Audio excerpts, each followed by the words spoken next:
শ্রমিক নিয়োগে তৃণমূলের দাদাগিরি। এবার এমনই অভিযোগ উঠল বাঁকুড়া ঘুটগড়িয়ায়। অভিযোগ, স্থানীয়দের বঞ্চিত করে বহিরাগত তৃণমূল সমর্থনকারী শ্রমিকদের নিয়োগ দেওয়া হচ্ছে ওই কারখানায়।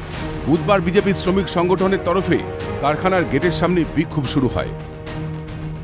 আন্দোলন বিক্ষোভ চলাকালীন এদিন 3 বিজেপি কর্মীকে আটক করে নিয়ে যায় পুলিশ। ঘটনায় স্থানীয়রা বাধা দিলে তাদের উপর পাল্টা আক্রমণ চালায় পুলিশ।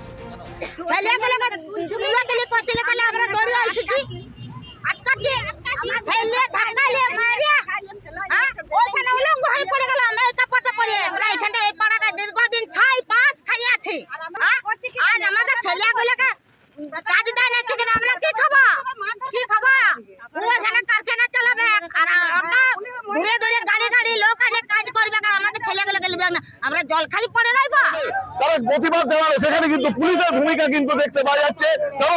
পুলিশ সেখানে কিন্তু আন্দোলনকারীদের একদম বাধা দিচ্ছে, কারণ গেটের সামনে বিক্ষোভ এবং পুলিশ ইতিমধ্যে তাদের 3 জনকে তুলে নিয়ে গিয়েছে।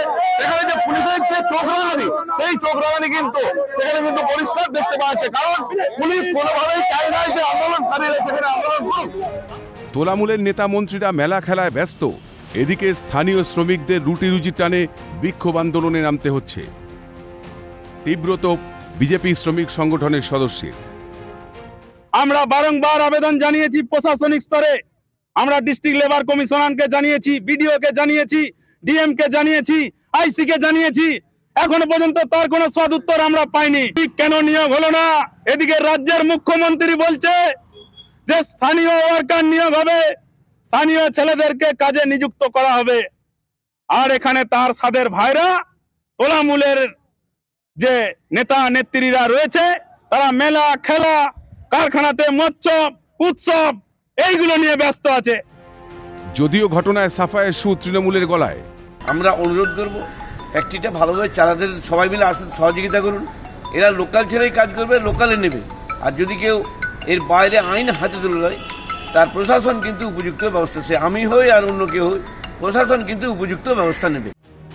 প্রাণপাত শ্রমের পরও দিনের শেষে কাজের স্থায়িত্বের চিন্তা। আচমকায় চাকরি হারিয়ে বঞ্চিত এ রাজ্যের শ্রমিকরা। প্রায় 1 ঘন্টা পর বরজোড়া থানার পুলিশের তৎপরতায় বিক্ষোভ তুলে নেন সংগঠনের সদস্যরা। টালমাটাল পরিস্থিতি আর কতদিন চলবে? উত্তর অমিল। স্বরূপ রায়ের রিপোর্ট, ক্যালকাটা নিউজ।